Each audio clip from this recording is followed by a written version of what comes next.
Good morning student. सो आज हम पढ़ेंगे chapter third of class 12 economics money and banking. Okay, so start करते हैं।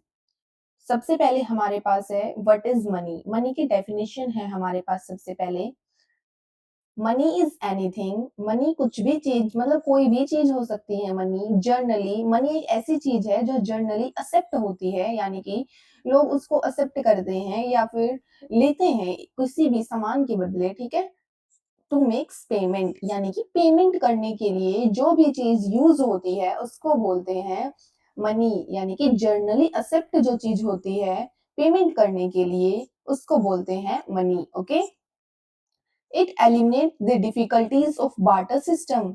एलिमिनेट्स मतलब खत्म कर देती है जो डिफिकल्टीज आती थी हमें बार्टर सिस्टम में। बार्टर सिस्टम मतलब हम एक सामान के बदले, जैसे गेहूं है किसी के पास और किसी के पास चावल है, तो पहले क्या होता था कि मैं तुमको गेहूं दे देता हूँ तो मुझे इसके बदले चावल दे दो। ठीक है, तो ये जो डिफिकल्टीज आती थी इसके बदले, तो उसको बोलते थे बार्टर सिस्टम। तो उसमें जो भी डिफिकल्टीज आती थी उसको खत्म करता है मनी, क्योंकि अब हम हर चीज को खरीदने के लिए मनी का यूज कर सकते हैं।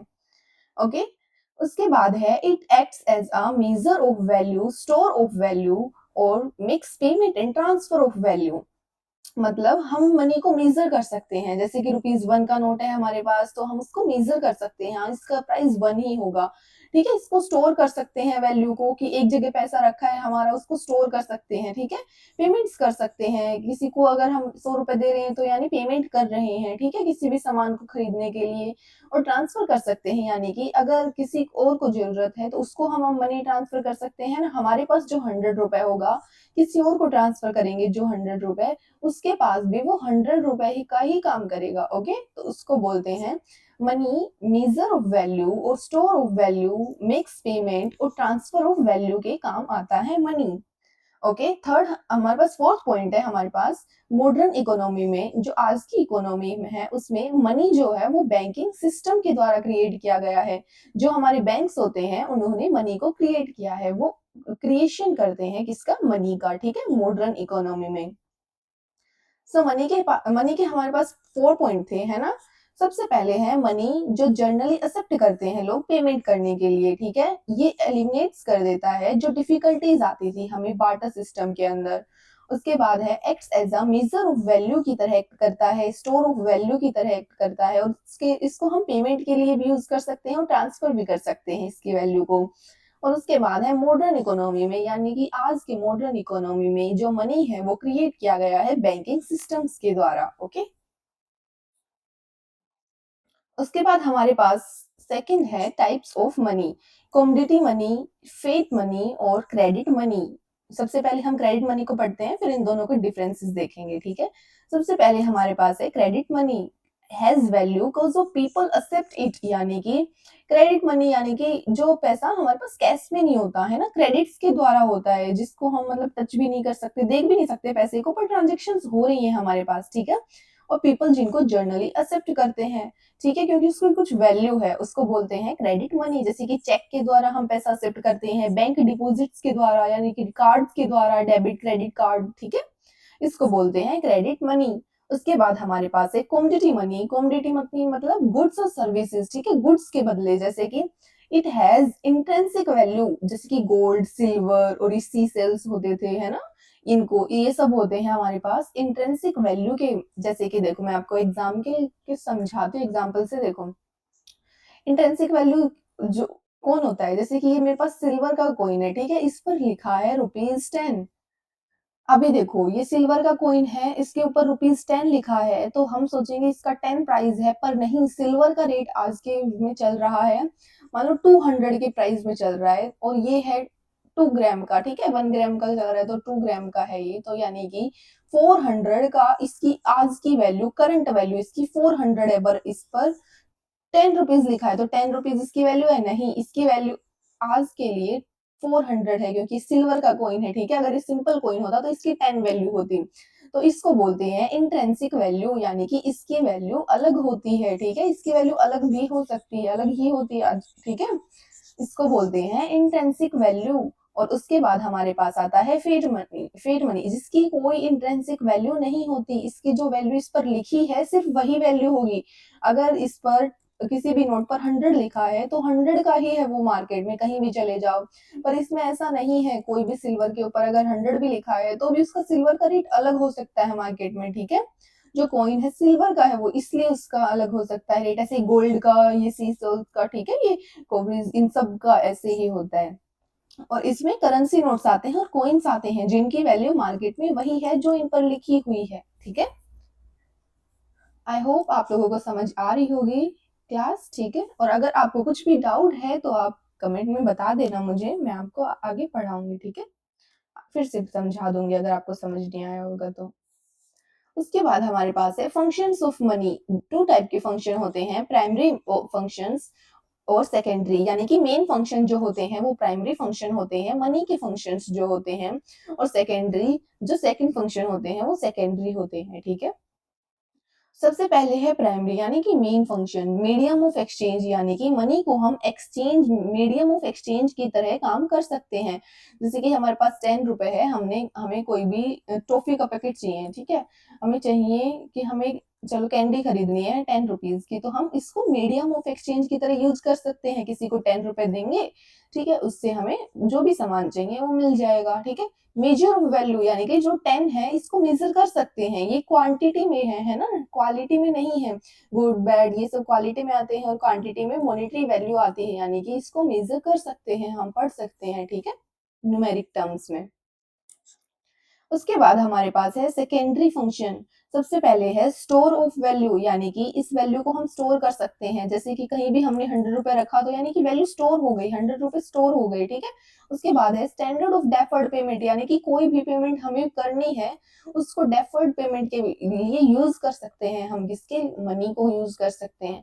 ट्रांसफर ऑफ वैल्यू, यानी कि हम 100 रुपए किसी और को ट्रांसफर कर रहे हैं तो यानी कि हमारी वैल्यू भी ट्रांसफर हो रही है, ठीक है, उसको बोलते हैं हम ट्रांसफर ऑफ वैल्यू, ठीक है। ये सारे फंक्शंस थे इसके मनी के।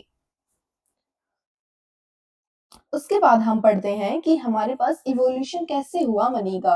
सबसे पहले बार्टर सिस्टम, सबसे पहले बार्टर सिस्टम चलता था कि हम, किसी के पास गेहूं है और उसके पास चावल है, ठीक है।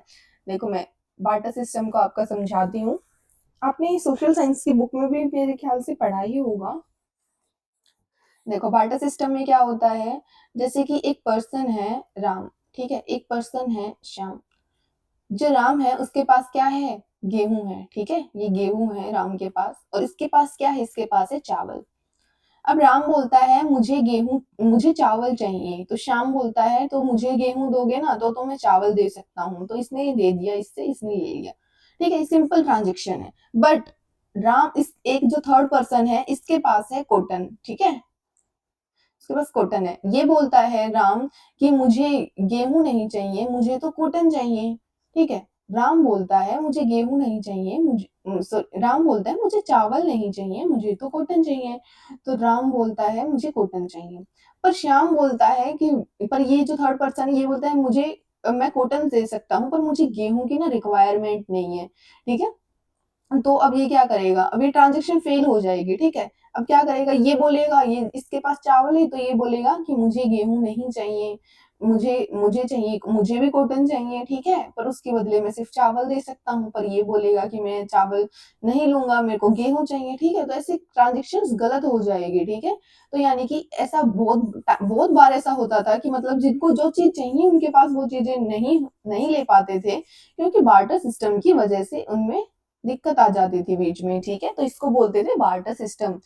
उसके बाद इवोल्व हुआ कमोडिटी मनी, जैसे कि हम सी सेल्स वगैरह, सिल्वर, गोल्ड, ये सब लेते थे, इनकी जग इनको यूज करते थे, ठीक है। उसके बाद आया मेटल मनी, यानी कि मेटल से कोई भी कोइन बना है उस पर प्राइस लिखा है 1 2 10 30 ऐसे, ठीक है। उसके बाद पेपर मनी जो अभी चल रहा है, और फिर आए हैं क्रेडिट और डेबिट कार्ड जो कि हम यूज करते हैं अभी बैंकिंग सिस्टम में, ओके। उसके बाद हमारे पास है डिमांड फॉर मनी, की मनी की जरूरत ही क्यों पड़ी, हम तो पहले इनसे भी काम चल रहा था, है ना, बार्टर सिस्टम से भी, इससे भी चल रहा था, तो ये बाद में मनी की जरूरत ही क्यों पड़ी हमें। सबसे पहले ट्रांजेक्शन मोटिव यानी कि डे टू डे एक्टिविटीज के लिए हमें जो ट्रांजेक्शन्स करनी होती थी, एक किसी को कुछ सामान चाहिए, किसी को कुछ सामान किसी से चाहिए, ठीक है, तो ऐसी ट्रांजेक्शन्स गलत हो जाती थी अगर मनी हमारे पास नहीं है। तो डे टू डे यानी कि डेली ट्रांजेक्शन्स करने के लिए, डेली एक्टिविटीज परफॉर्म करने के लिए सबसे पहला मोटिव था ट्रांजेक्शन मोटिव, जिसके लिए हमें मनी की डिमांड हुई। उसके बाद आता है प्रीक्योशनरी, ठीक है, प्रीक्योशनरी मोटिव यानी कि जो अनएक्सपेक्टेड फ्यूचर में अनएक्सपेक्टेड नीड्स आ जाती थी, उनको मीट करने के लिए हमें चाहिए था मनी, ठीक है। उसके बाद है स्पेक्युलेटिव टू एडवांटेज। स्पेक्युलेटिव मतलब जैसे कि एकदम से हमें हमें प्रॉफिट्स या फिर एडवांटेजेस या फिर फ्यूचर में कुछ भी इंटरेस्ट वगैरह रेट्स हमें मिल जाते हैं, ठीक है। स्पेक्युलेटिव को वैसे बोलते हैं सट्टा लगाना, जैसे कि हम कुछ भी प्राइस कहीं भी पैसे लगा देते हैं लॉटरी वगैरह में, फिर हमें ज्यादा इनकम मिल जाती है, ठीक है, उसको बोलते हैं स्पेक्युलेटिव। स्पेक्युलेटिव मोटिव के लिए भी लोगों ने मनी का यूज किया, क्योंकि जो मनी था वो एडवांटेज है, वो हेल्प करता है हमारी फ्यूचर में, जो भी हम इंटरेस्ट रेट वगैरह फ्यूचर में जो भी हम अच्छा मनी कमाना चाहते हैं, उसके लिए स्पेक्युलेटिव के लिए हम मोटिव के लिए यूज करते हैं। जैसे कि आज के जमाने में हमारे पास मनी है, ठीक है, हम इसको ट्रेड वगैरह में, शेयर मार्केट वगैरह में स्पेक्युलेटिव तरीके से लगा सकते हैं, ठीक है, तो इसमें हमें फ्यूचर में अच्छे प्रॉफिट्स हो सकते हैं, ठीक है। ये सारे के सारे हमारे पास है demands of money.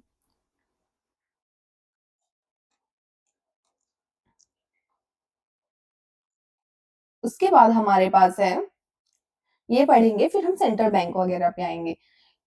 Quantity theory of money यानी कि मनी कैसे यूज होता है, ठीक है, मनी की थ्योरी क्या है, ये आपके एग्जाम में आ सकती है, ये दो इक्वेशंस हैं, ये आ सकती हैं। सबसे पहले है value of transactions depends on quantity of money, यानी कि ट्रांजेक्शन कैसे हो रही है, ट्रांजेक्शन की कितनी वैल्यू है, वो क्वांटिटी ऑफ मनी पर डिपेंड करती है कि कितनी क्वांटिटी है मनी की, कितनी कितनी ज्यादा क्वांटिटी है, ठीक है, 100 है, 1000 है, 1 लाख, कितनी क्वांटिटी है, ठीक है, इस पर डिपेंड करता है। सबसे पहले है M B equals to P Y, यानी कि एम मतलब स्टॉक ऑफ मनी, यानी कि कितना मनी का स्टॉक है हमारे पास, वी मतलब velocity of circulation of money, कितनी बार वो मनी सर्कुलेट हुआ है मार्केट में, पी मतलब जर्नल प्राइस, किसी भी मनी का मतलब किसी भी चीज का जर्नल प्राइस क्या है, वाई मतलब रियल इनकम यानी कि आउटपुट क्या है, ठीक है। ये सारी चीजें आपको याद रखनी है, एम की एम मतलब, वी मतलब, पी और वाई मतलब, ठीक है। इसमें हम अजप्शंस लेके चलते हैं कि जो वेलोसिटी है यानी कि ये पॉइंट हमारे पास ये कांस्टेंट है, यानी कि चेंज नहीं होता, ये कांस्टेंट है, फिक्स है। फुल एम्प्लॉयमेंट एग्जिस्ट करता है मार्केट में, कोई भी अनएम्प्लॉय नहीं है, ये सारी चीजें हम मान के चलते हैं, ठीक है। उसके बाद है आउटपुट इज कांस्टेंट, यानी कि ये जो आउटपुट है ये भी कांस्टेंट है, ये भी चेंज नहीं होता, इनकम हमारी चेंज नहीं हो रही, ये दोनों चीजें कांस्टेंट है, ठीक है। Only changes in money supply affects price, यानी कि मनी की सप्लाई में कोई भी चेंजेस हो रहा है वही सिर्फ प्राइस को अफेक्ट करेगा, यानी कि ये दोनों एक दूसरे को अफेक्ट करेंगे, ठीक है, इतना था। अब हमारे पास आता है फीचर्स ट्रांजेक्शंस इक्वेशन। एमवी मतलब हमने पढ़ा था मनी की सप्लाई, वी मतलब हमने पढ़ा था वेलोसिटी ऑफ मनी, है ना, पी मतलब पढ़ा था प्राइस लेवल, और टी नेक्स्ट आया है हमारे पास वॉल्यूम ऑफ ट्रांजेक्शन, यानी कि कितनी ट्रांजेक्शन्स की वॉल्यूम है हमारे पास, ठीक है, ये फीचर्स ट्रांजेक्शंस को याद रखना है। अभी देखो इतना इजी सा है, सबसे पहले देखो जो मनी की सप्लाई अगर मार्केट में बढ़ रही है, यानी कि मनी मार्केट में ज्यादा है, तो यानी कि सब लोग सब चीजें खरीद पा रहे हैं भाई, तो मतलब प्राइस भी चीजों का ज्यादा हो जाएगा, यानी कि इन्फ्लेशन, ये बी और वाई तो अभी भी कांस्टेंट है ना, बी और वाई ये दोनों कांस्टेंट है, यानी कि सीधा सा मतलब है कि अगर मनी की सप्लाई मार्केट में बढ़ रही है, ज्यादा मनी आ रहा है सबके पास, तो सीधी सी बात है सब चीजें सब लोग खरीद पा रहे हैं, तो मतलब जो प्राइस है हर चीज का वो भी इंक्रीज हो जाएगा, यानी कि इन्फ्लेशन हो जाएगा, महंगाई हो जाएगी, ठीक है। एम मतलब मनी की सप्लाई बढ़ रही है, मनी ज्यादा है मार्केट में, तो मतलब प्राइस भी इंक्रीज हो जाएगा, हर चीजों का प्राइस भी बढ़ेगा, ठीक है। उसके बाद है एम अगर कम है, यानी कि मनी की सप्लाई कम है, तो प्राइसेस भी सब चीजों का डिफ्लेशन हो जाएगा, कम हो जाएगा, क्योंकि लोगों के पास पैसे ही नहीं है चीजें खरीदने के लिए, तो कम रेट पर भी बेच देंगे लोग, है ना। उसके बाद नेक्स्ट हमारे पास है सेंट्रल बैंक।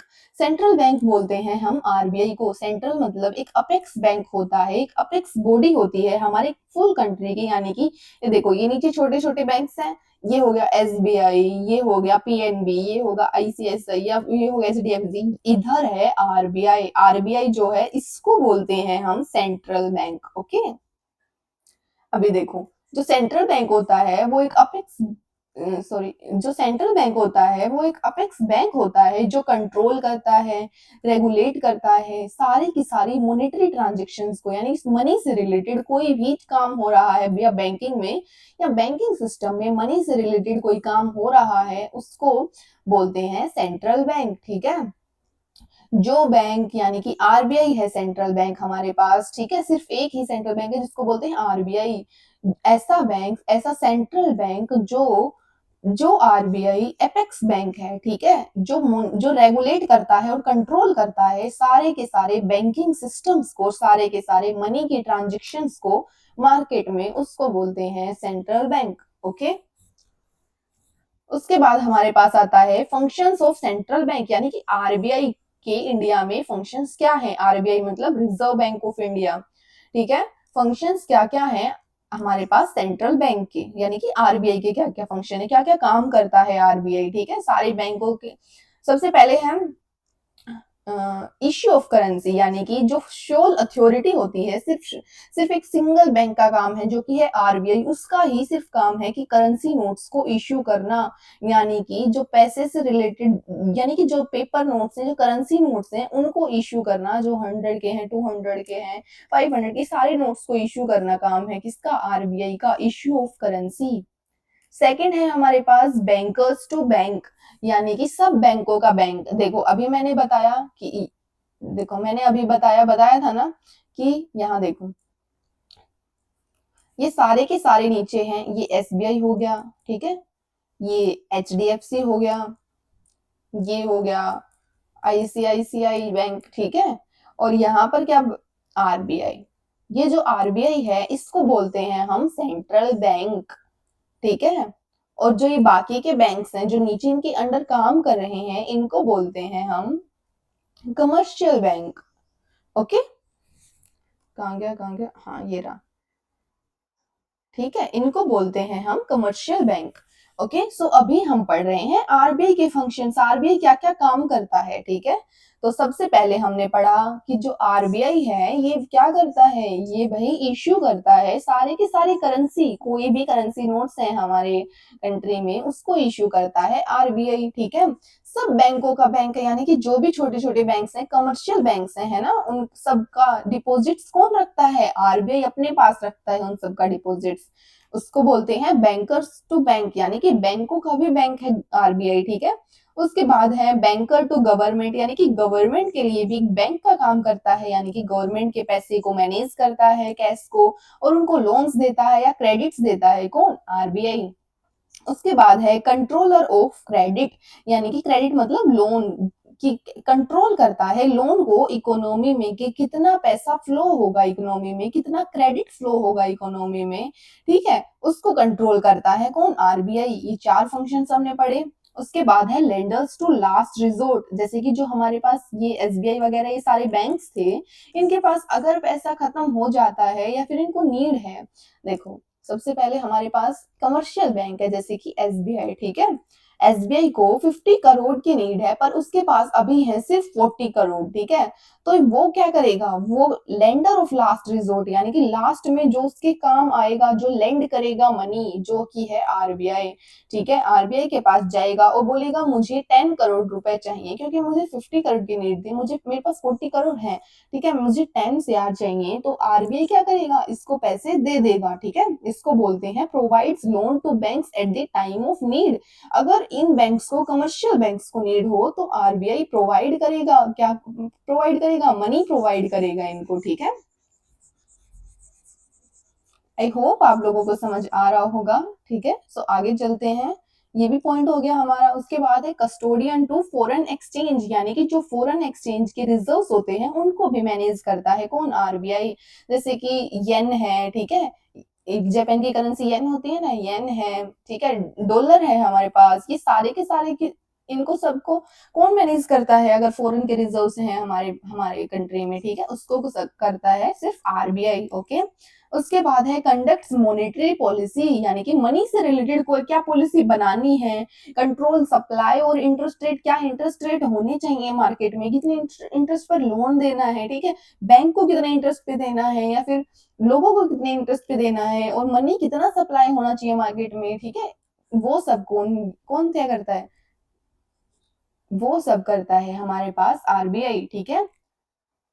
उसके बाद है रेगुलेटर एंड सुपरवाइजर, यानी कि सब बैंकों पर नजर रखता है, सब बैंकों को रेगुलेट करता है, कौन करता है? वो है आरबीआई, ठीक है। सो आरबीआई के फंक्शंस काफी इंपॉर्टेंट हैं, इसको आप इंपॉर्टेंट मार्क कर लीजिए, बिल्कुल इसे बिल्कुल इंपॉर्टेंट है, एग्जाम में आते रहते हैं, ठीक है। सबसे पहले है इश्यू ऑफ करेंसी, फिर है बैंकर्स टू बैंक, फिर है बैंकर्स टू गवर्नमेंट, फिर उसके बाद है कंट्रोलर ऑफ क्रेडिट, फिर है लेंडर ऑफ लास्ट रिजोर्ट, फिर है कस्टोडियन ऑफ फॉरेन एक्सचेंज, फिर कंडक्ट क्या करता है? मॉनेटरी पॉलिसीज, फिर रेगुलेट और सुपरवाइज करता है बैंक्स को, ठीक है। ये सारे पॉइंट्स थे, समझ आ गया सबको? चलो तो अब नेक्स्ट पे चलते हैं हम। नेक्स्ट हमारे पास है tools, tools of monetary policy, यानी कि मॉनेटरी पॉलिसी के लिए कौन कौन से टूल्स चाहिए, ठीक है। मॉनेटरी पॉलिसी यानी इंटरेस्ट रेट वगैरह फिक्स करने के लिए कौन कौन से टूल्स चाहिए? सबसे पहले है बैंक रेट, बैंक का क्या रेट होगा, फिर रेपो रेट, फिर रिवर्स रेपो रेट, फिर सीआरआर यानी कि कैश रिजर्व रेशियो, फिर उसके बाद स्टैट्यूटरी लिक्विडिटी रेशियो, फिर ओपन मार्केट ऑपरेशंस, फिर मार्जिनल स्टैंडिंग फैसिलिटी, ठीक है। ये सारे टूल्स हैं मॉनेटरी पॉलिसी के जो हमने इसमें पढ़े, ठीक है, ये मॉनेटरी पॉलिसी के टूल्स हैं सारे। चलो उसके बाद हम पढ़ते हैं कमर्शियल बैंक, ठीक है। देखो हमने अभी पढ़ा आरबीआई के बारे में, यानी कि सेंट्रल बैंक के बारे में, अब पढ़ेंगे कमर्शियल बैंक्स के बारे में।